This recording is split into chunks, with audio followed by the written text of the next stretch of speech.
ৰাজস্থানৰ দালি ৰেচিপিটো ট্ৰাই কৰোঁ বলক। ইয়াৰ কাৰণে মই 3 ধৰণৰ দালি লৈ লৈছোঁ, বুট, মচুৰ আৰু মুগ। বুটৰ দালি একেবাৰে কমকৈ ল'ব। ভালদৰে ধুই পেলাই মই 10 মিনিট সময় ইয়াক তিয়াই থৈ দিছোঁ। আৰু ইয়াতে এইফালে মই কুকাৰত আধা লটা পানী লৈ পেলাই দালিখিনি গোটেইখিনি ইয়াতে দি দিছোঁ। তাৰপিছত অকণমান মই নিমখ দি ঢাকনিখন বন্ধ কৰি দিছোঁ। 5টা চিটি লগাই মই ইয়াক একেবাৰে ঠাণ্ডা হ'বলৈকে দি দিছোঁ। মই ইয়াৰ ঢাকনিখন খোলা নাই, ঠাণ্ডা হোৱাৰ পিছতহে খুলিম। তাৰপিছত এটি কেৰাহীত মই 5-6 চামুচমান তেল লৈ পেলাই তাতে আদা, নহৰু আৰু কেঁচা জলকীয়া নহয়, কেঁচা জলকীয়াৰ পেষ্ট মানে মই পেষ্ট কৰি পেলাই দি দিছোঁ। উৰালত খুন্দি লৈছিলোঁ। তাৰপিছত 2টা পিঁয়াজ সৰুকৈ কাটি লৈ পেলাই ইয়াতে দি দিছোঁ।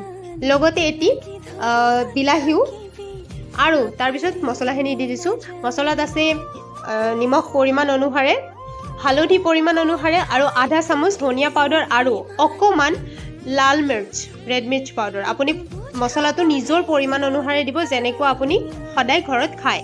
তাৰপিছত অকণমান মই পানী দি দিছোঁ যাতে মছলাখিনি নজ্বলে। আৰু এইটো পৰ্যায়ত যেতিয়া পানীখিনি একেবাৰে শুকান হৈ যাব, মানে পানীখিনি যেতিয়া শুকাই যাব, তাৰপিছত মই সেই দালিখিনি ইয়াতে দি দিছোঁ এইটো পৰ্যায়ত। তাৰপিছত মই ঢাকনিখন লগাই দিছোঁ অকণমান মিক্স কৰি পেলাই। আৰু 4 মিনিটমান পিছত অকণমান মোৰ ওচৰত শুকান মেথি আছিলে, কচুৰি মেথি। আপোনালোকৰ ওচৰত যদি নাই, এইটো দৰকাৰী নহয়, মোৰ ওচৰত আছিল কাৰণে মই দি দিছোঁ। তাৰপিছত সেইখিনি দিয়াৰ পিছতো মই 5 মিনিটমান সময় ইয়াক থোৱাৰ পিছত পানীখিনি অকণমান কম হৈ আহিছিলে আৰু অলমষ্ট দালিখিনি তৈয়াৰে হৈ গৈছে। সেইটো পৰ্যায়ত মই অকণমান ধনিয়া ছটিয়াই দিছোঁ। আৰু ইফালে এটা শুকান বাতিত মই 2 চামুচ ঘি গৰম হ'বলৈ দিয়াৰ পিছত ইয়াৰ ওপৰত গৰম হোৱাৰ পিছত ঘিখিনি গৰম হোৱাৰ পিছত মই ইয়াৰ ওপৰত দি দিছোঁ। আৰু ঘিখিনি দি পেলাই আপুনি ঢাকনিখন বন্ধ কৰি দিব 2 মিনিটমান সময়। তাৰপিছত আপুনি পৰিৱেশন কৰক।